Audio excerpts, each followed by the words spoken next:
욥기서 제12장 1절에서 25절 전장을 보게 됩니다. 찾으셨으면 우리 함께 욥기서 제12장 1절에서 25절까지의 말씀을 같이 읽겠습니다. 시작.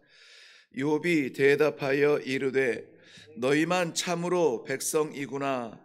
너희가 죽으면 지혜도 죽겠구나. 나도 너희같이 생각이 있어 너희만 못하지 아니하니 그 같은 일을 누가 알지 못하겠느냐. 하나님께 불러 아뢰어 들으심을 입은 내가 이웃에게 웃음거리가 되었으니 의롭고 온전한 자가 조롱거리가 되었구나. 평안한 자의 마음은 재앙을 멸시하나 재앙이 실족하는 자를 기다리는구나. 강도의 장막은 형통하고 하나님을 진노하게 하는 자는 평안하니 하나님이 그의 손에 후히 주심이니라. 이제 모든 짐승에게 물어보라. 그것들이 내게 가르치리라. 공중의 새에게 물어보라. 그것들이 또한 내게 말하리라. 땅에게 말하라. 내게 가르치리라. 바다의 고기도 내게 설명하리라. 이것들 중에 어느 것이 여호와의 손이 이행하신 줄을 알지 못하랴. 모든 생물의 생명과 모든 사람의 육신의 목숨이 다 그의 손에 있느니라. 입이 음식의 맛을 구별함 같이 귀가 말을 분간하지 아니하느냐. 늙은 자에게는 지혜가 있고 장수에게는 명철이 있느니라. 지혜와 권능이 하나님께 있고 계략과 명철도 그에게 속하였나니 그가 허르신즉 다시 세울 수 없고 사람을 가두신즉 놓아주지 못하느니라. 그가 물을 막으신즉 곧 마르고 물을 보내신즉 곧 땅을 뒤집나니 능력과 지혜가 그에게 있고 속은 자와 속이는 자가 다 그에게 속하였으므로 모사를 벌거벗겨 끌어가시며 재판장을 어리석은 자가 되게 하시며 왕들이 맨 것을 풀어 그들의 허리를 동이시며 제사장들을 벌거벗겨 끌어가시고 권력 있는 자를 넘어뜨리시며 충성된 사람들의 말을 물리치시며 늙은 자들의 판단을 빼앗으시며 귀인들에게 멸시를 쏟으시며 강한 자의 띠를 푸시며 어두운 가운데에서 은밀한 것을 드러내시며 죽음의 그늘을 광명한 대로 나오게 하시며 민족들을 커지게도 하시고 다시 멸하기도 하시며 민족들을 멀리 퍼지게도 하시고 다시 끌어가게도 하시며 만민의 우두머리들의 총명을 빼앗으시고 그들을 길 없는 거친 들에서 방황하게 하시며 빛 없이 캄캄한 데를 더듬게 하시며 취한 사람같이 비틀거리게 하시느니라. 아멘. 네, 우리 말씀 대하기 전에 먼저 기도하겠습니다. 오늘도 우리를 일으키시고 주의 전을 향하게 하시고 말씀 앞에 마음 문을 열게 하시는 아버지 하나님, 하나님께서 주관하시고 다스리시고 통치하시며 섭리하는 우리의 삶이 되기를 원합니다. 오늘 하루도 주의 장중에 붙들려서 살아가는 귀한 성도들, 그 뜻을 이 말씀을 통하여서 알게 하시고 우리도 그것을 위하여서 순종하는 발걸음을 뗄 수 있는 이 아침이 되게 하여 주시옵소서. 감사드립니다. 예수님의 이름으로 기도하옵나이다. 아멘.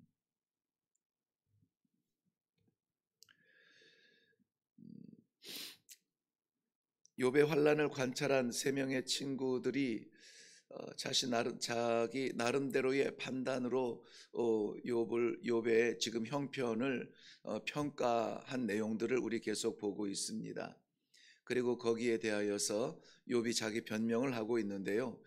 먼저 4장 5장에서 나왔던 엘리바스의 평가와 판단은 가만히 지켜보니 선하신 하나님은 실수하지 아니하시는데 욥이 당한 환난은 아무래도 이것은 보통 사람들이 겪는 고난과 고통의 수준을 넘어서서 하나님이 아니면은 이렇게 하실 분이 없으시다.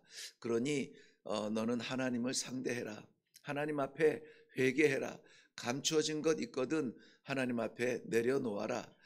이것은 오랜 종교 생활을 한 사람이 할 수 있는 그러한 평가이죠. 하나님을 모르는 바가 아니라, 그리고 그의 친구 욥을 모르는 바가 아니라 양쪽을 다 아는 그러한 상황에서 보니 이것은 하나님 앞에 필시 감추어진 무엇이 있겠다. 그것 내놓고 회개하라. 이렇게 말을 하죠. 그 다음에 8장에서 나온 우리 빌닷의 판단은 그야말로 이것저것 따질 것 없이 우리가 흔히 말하는 흑백 논리죠. 고난 당하고 이 벌을 받는 것은 죄가 있기 때문이다. 그러므로 이 벌 받는 죄인은 하나님 앞에서 회개하라. 그 내용, 삶에 대한 위로나 뭐 이런 것들이 아니라 지금 당하는 현상이 딱 보니까는 벌 받는 건데, 그러면 그것은 죄의 대가일 것이니 이 죄를 하나님 앞에 내려놓고 회개해라. 이것도 역시 욥의 상황에 대하여서 욥의 심정이나 이런 것을 들어볼 겨를이 없이 그저 흑백 논리로 판단합니다. 이거 우리가 가장 잘하는 일이죠. 무슨 일이 일어나면은 즉각적으로 우리의 경험과 지식과 또 이러한 것들에 의해서 좌우 판단하고, 좌우가 나오니까는 요즘 우리 대한민국 국민들이 제일 잘하는 실수 가운데 이 좌파 우파 나눠져서 판단하고 이 정치적으로 홍해바다보다 정확하게 갈라져서 아주 어려운 시기를 보내고 있는데요. 우리는 정치인들 따라가면은 안 돼요. 이 나라를 붙드시는 것은 하나님이십니다. 오늘 본문 말씀의 중심도 그거예요. 사람 따라다니다가 사람에 의존하지 아니하고 그것을 흔들고 이루시는 이는 하나님이신데, 그 가운데서 우리는 어떻게 할 것이냐? 하나님을 붙들고 바라보아야 된다라고 하는 것입니다. 마지막 어제 11장에는 소발이라고 하는 친구가 이야기하는데요. 이 친구는 흑백 논리도 아니고 뭐 오랜 종교적 경험에 의한 것도 아니고 그냥 이 다른 친구들과 욥이 이렇게 대화를 나누는 거 보니까는 욥이 지금 자기 변명을 하는 이러한 그 자체가 너 교만한 거야. 그저 친구들이 말하면 좀 들어. 뭐 그렇게 아니라고 자기 변명을 하면서 그 자체가 너는 너의 교만에서 온 것 아니냐라고 이렇게 이야기하는 거예요. 뿐만이 아니라 이 욥이 교만함으로 인하여서 자기의 모든 부끄러움을 덮으려고 하는 그러한 모습을 도저히 볼 수가 없는 거예요. 누구보다 이 나이가 많은 연장자나 누구보다 더 직접적으로 더 냉철하고 냉혹하게 욥을 이 고난이 아니라 욥 자신을 지금 판단하고 있습니다. 그래서 11장 25절인가요? 12절을 보면은 허망한 사람은 지각이 없나니 그의 출생함이 들나귀 새끼 같으니라. 내 모습을 보니까는 지금 이러한 권면이나 충고에도 회개하고 후회할 기미를 전혀 보이지 아니하고 그토록 고집스럽고 그토록 방종하여서 자기의 성을 무너뜨리지 않으려고 하는 이러한 모습이 마치 들나귀 새끼 같다는 거예요. 들나귀도 고집스럽지만은 그 길들여지지 아니하는 그러한 들나귀 새끼 같다는 것입니다. 이러한 모습, 이러한 이야기를 들으면서 오늘 자기 변명을 하는, 자기 대응을 하는 이 욥의 마음이 얼마나 간절하겠습니까? 오랜 친구들의 이러한 자기 속을 알지 못하고 이 지금 당하고 있는 상황에 대하여서 판단하고 심판하는 그러한 이 결론들 앞에서 정말 안타까운 모습으로 자기 변론을 하고 있는 것입니다. 먼저 4절 말씀에 보면은 하나님께 불러 아뢰어 들으심을 입은 내가 이웃의 웃음거리가 되었으니 의롭고 온전한 자가 조롱거리가 되었구나. 그야말로 하나님도 뭐라고 인정하냐면 욥을 당대의 가장 훌륭한 사람이라, 심지어는 사탄 앞에도 자랑할 만한 그러한 사람이었는데 지금 이웃들 앞에 조롱거리가 되었다는 거예요. 왜 그렇습니까? 야, 네가 하나님의 뜻을 알지 못하는구나, 너 분명히 감추어진 게 있구나 라고 자기들의 판단에 욥을 이 심판하는 이러한 모습 앞에 뭐 간단하게 말하면 이런 겁니다. 나도 하나님께 아뢰어서 들으심을 입은 사람입니다 하는 거예요.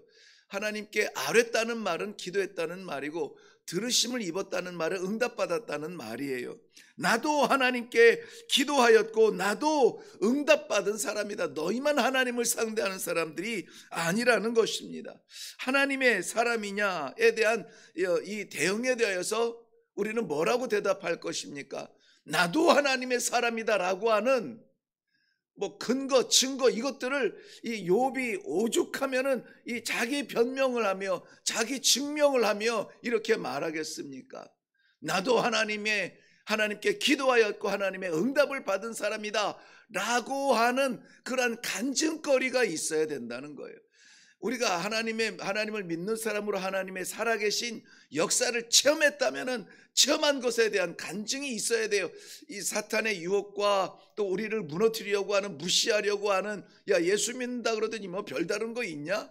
다 어려울 때 그럴 때도 너도 똑같지 않느냐라고 말할 때에 나는 아니다라고, 나는 하나님께 이렇게 기도했더니 하나님이 이렇게 응답해 주셨다고, 내 삶을 돌아볼 때에 하나님께서 내 손을 놓지 아니하고 인도하시고 섭리하셨던 그 하나님의 응답에 대한 간증거리가 있는 사람과 말할 것이 없는 사람은 차이가 있습니다. 신앙의 성숙의 차이가 있어요. 헌신의 차이가 있습니다. 주권의 차이가 있습니다. 누가 판단하며 누가 이끌어가는 것이냐. 만약에 이런 하나님께서 살아계시며 내 삶을 주관하신다는 이런 간증거리, 응답의 그런 확신이 없으면은 자꾸 이 사람 눈치를 보게 돼요. 정말 내가 부족한 것일까? 내가 이렇게 하느라고 하는데 나를 하나님께서 받지 않으시는 것은 아닐까? 라고 하는 이러한 유혹에 응답하게 됩니다. 이것이 아니라 하나님과의 관계에서 하나님께 기도하고 응답받고, 정말 이럴 때 기도했더니 이렇게 응답하셨다고. 물론 다 성공적인 응답만 말할 수 없어요. 실패도 응답이요, 이루어주지 아니하셨는데 그것이 나에게는 득이 되었다라고 하는 아무쪼록 이러한 응답의 간증들이 우리 성도들에게 있기를 바랍니다. 그럴 때에 우리는 이 사단의 이웃의 조롱거리를 이겨낼 수가 있습니다. 오늘 그 말씀을 하는 거예요.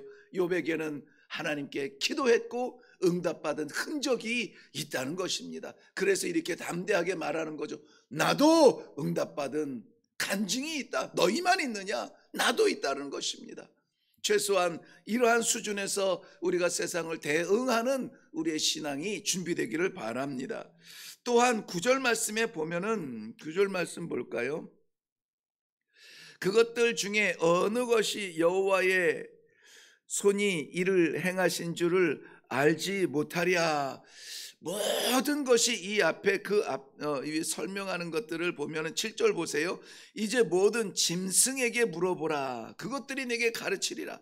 공중의 새에게 물어보라. 그것들이 또한 내게 말하리라. 땅에게 말하라. 그것들이 가르치라. 하나님께서 지으신 이 모든 것들을 다 이야기하는 거예요. 하다못해 길거리에 떨어져 있는 돌짝 하나라도 하나님을 찬미하도록 조성이 되어졌다, 창조가 되어졌다는 것입니다. 어느 것 하나 찔러보아라. 거기에서 하나님의 주권과 영광을 나타나게 되는데, 왜냐하면 이 모든 것들이 누구에게 속했다고 말합니까? 하나님께 속했다는 것이에요. 하나님께 속했다. 가장 미련한 성도가 누구냐면 하나님을 믿는다고 말하면서 자기 인생의 주인공이 되려고 하는 사람이에요. 자기가 일을 해결하려고 합니다. 자기가 끝장내려고 합니다. 왜냐하면 자기가 기대하는 수준이 있기 때문에 그래요. 그런데 그것은 엄밀히 말하면 나의 수준, 창조물의 수준이에요. 꽃은 피는 것밖에 더 할 것이 없습니다. 그런데 그 꽃을 흩트려서 더 많이 피게 하시는 것, 풍성하게 하시는 것, 하나님의 창조의 질서라고 하는 것이에요. 우리의 꿈이라고 해봤자 고작 우리의 성공이며 건강밖에 없어요. 그런데 하나님은 그 향기를 퍼뜨려서 하나님의 사심을 나타내려고 쓰시기를 작정하고 우리에게 응답하여 주시는 하나님, 그 하나님, 나에게 왕 되신 하나님, 나를 다스리시는 하나님, 나의 모든 것이 그 안에 속해져 있다라고 하는 사실을, 창조되어진 모든 꽃과 들의 짐승들과 돌짝도 아는데 왜 우리가 알지 못하겠느냐 하는 것입니다. 사랑하는 성도 여러분, 오늘 우리의 하루가 누구의 것입니까? 하나님의 것입니다. 이거 말하면 내 거 뺏기는 줄 알아요. 그런데 내 거 뺏기는 게 아니라 하나님의 것이 되는 겁니다. 정말 제가 선교를 하면서 안타까운 경험이 있었는데요. 20년의 세월을 사역을 하다 보니 아프리카는 또 특별히 동부 아프리카, 케냐나 탄자니아나 이런 동쪽에 있는 때 말고 서쪽은 우리가 정말 아는 곳이 별로 없어요. 선교사도 잘 오지 않습니다. 제가 그 56세에 그 선교지를 떠날 때까지도 저희 교단 선교부에서 제가 거의 막내 정도 수준이었어요. 그러니까는 이 젊은 선교사들이 그런 뭐라 그럴까요? 우리가 흔히 말하는 오지, 저희가 말하는 오지는 다른 개념입니다만은 복음의 오지를 선교사들은 바라보고 있지만 일반적인 오지라고 하는 것을 순종해서 가려고 하는 사람들이 없어요. 그러다 보니까는 선교사들이 많지 않습니다. 서부 아프리카는. 그 여기 한 명, 저기 한 명, 그런 상황에서 그 선교사가 열심히 하고 제자도 키우고 양육하면서 교회도 세우고 막 합니다. 그런데 그 선교사가 없어지면은 예를 들어서 소천하거나 죽거나 아니면 귀국하거나 다른 곳으로 옮기거나 그러면 그가 섬기던 모든 것들이 다 허물어져요. 다 없어져요. 교회도 없어지고 성도도 없어지고 다시 무슬림으로 돌아가고 이런 것들을 보면서 선교사가 없어져도 없어지지 않을 공동체, 믿음의 공동체를 위해서 뭔가를 해야 되는데 할 수 있는 것이 뭐냐면은 서로 연계하는 거예요. 내가 내 사역하는 게 아니라 우리가 우리 사역을 하게 돼요. 그러면은 내가 빠져나가도 우리 울타리 안에 있기 때문에 다 그 공동체가 서로 힘을 얻을 수가 있겠다. 그것을 워낙 선교사가 없으니까는 나라가 전부 다 이렇게 하나의 이 커넥션을 가지고 협력 사역을 하기를 제안을 했었거든요. 그래서 우리 사역자 11명이 사역을 했는데요. 우리 사역자가 내 사역자가 아니라 우리 연결점을 가지고 우리가 함께 사역하는 이 동역하며 이 공동의 사역으로 같이 하자. 그러면은 외국인 선교사가 사라져도 그들만의 공동체가 생기니까 서로 오가면서 신앙의 어떤 힘을 얻을 수 있지 않겠느냐. 그것을 이제 좀 제안을 하면서 연합할 것을 좀 얘기했는데 진행이 되지는 않았어요. 왜냐하면은 우리가 하게 되면은 내 것을 놓아야 되는 거죠. 내 재정, 내 건물, 이런 것들, 내 것이라고 말하는 것들을 우리 것 안에 집어넣어야 되는 거예요. 그러면은 내가 여태까지 해온 건 뭐지? 이런 긴장감에 의해서인지는 모르겠지만은 아무튼 그게 진행이 안 된 것이 저는 굉장히 큰 가시같이 남아있는 후회입니다. 조금 더 밀어붙였어야 되는데 하는 아쉬움이 있어요. 여러분, 그런 것들이 교회나 이러한 공동체 사역에서 내 것을 내려놓는 것은 내 것을 뺏기고 내 것이 없어지는 게 아니에요. 우리 것이 되어서 더 튼튼하고 하나님의 것이 되어서 빼앗기지 아니하는 그러한 하나님께서 기대하시는 열매들을 거두는 그러한 아주 아름다운 합력의 모습이에요. 그래서 사랑하는 성도 여러분, 우리 새벽 예배의 약점은 무엇이냐면은 충분히 뭐 말씀과 기도 가운데에서 하루를 이렇게 건강한 신앙으로 시작하는 것은 좋은데 다 각계 전투에 내 기도 내가 하고 내 가정 내가 내놓고 이런 거 우리가 하나가 될 수 있는 겨를이 별로 없다는 것입니다. 저는 이미 수년 전에 제 생각보다 말씀이 지배할 때 그때 이미 말씀드린 것처럼 저는 이렇게 각 섬기는 교회들이 있음에도 불구하고 이 기도의 공동체가 된 것이 아주 독특하고도 하나님의 놀라운 뜻이 있다, 이렇게 생각이 되어지는 게 뭐냐면은 우리는 다 섬기는 교회들이 달라요. 그렇지만은 이 섬기는 교회들이 다른 사람들이 모였는데 그들이 다 기도하는 사람들이에요. 그들이 다 말씀을 사모하는 사람들이에요.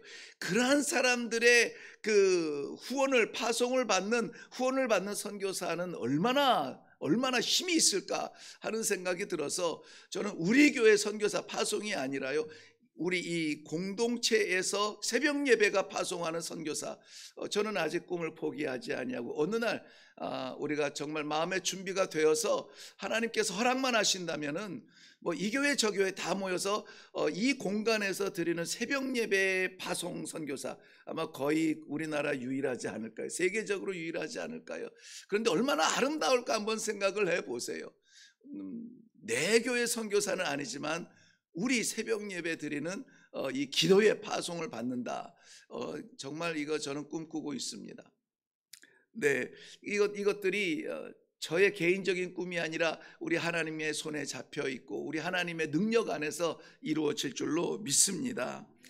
마지막 보면은 이 모든 것들이 내가 주장할 수 없는 게 뭐냐면 이 오늘 하루에 이러한 해아래 이루어지는 모든 우리의 일어나는 일들이 다 하나님의 손 안에 있다는 것입니다. 하나님께서 다스리실 것입니다.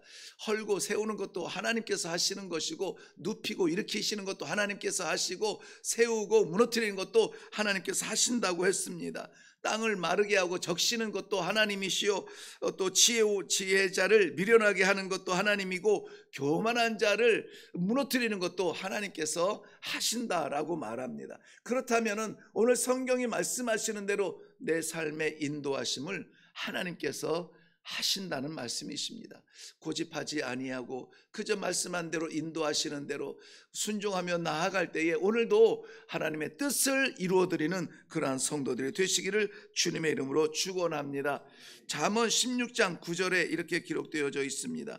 사람이 마음으로 자기의 길을 계획할지라도 그의 걸음을 인도하시는 이는 여호와시니라.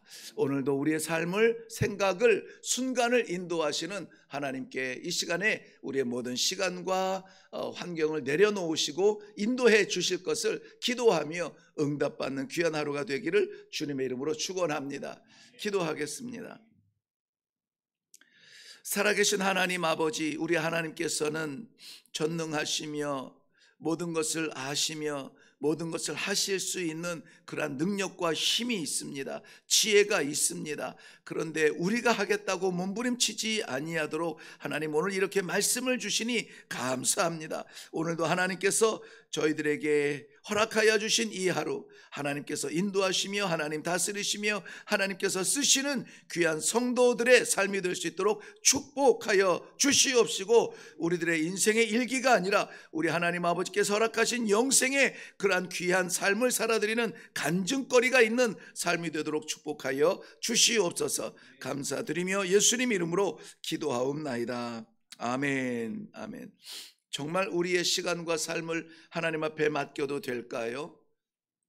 그에게는, 우리 하나님께는 그러한 지혜와 권능이 있고 계략과 명철이 있고 능력과 지혜가 있다고 말씀하고 있습니다. 그러므로 우리는 충분히 우리 하나님 아버지 앞에 전폭적으로 맡길 때에 하나님께서 이루시는 그러한 놀라운 은혜의 날이 될 수 있기를 바랍니다. 이 시간에 하나님, 하나님 앞에 내 자신을 내려놓고 우리의 가정을 내려놓고 우리 나라의 이 복잡한 문제를 내려놓고 이 지구촌이 하나님의 손에 섭리 가운데 오늘도 돌아가기를 원합니다. 하나님 다스려 주시옵소서. 이 시간에 먼저 하나님의 통치하심을 간절히 바라며 기도하시고 각자의 또 맡기신 기도의 제목으로 나아갈 수 있기를 바랍니다. 우리 같이 기도하겠습니다.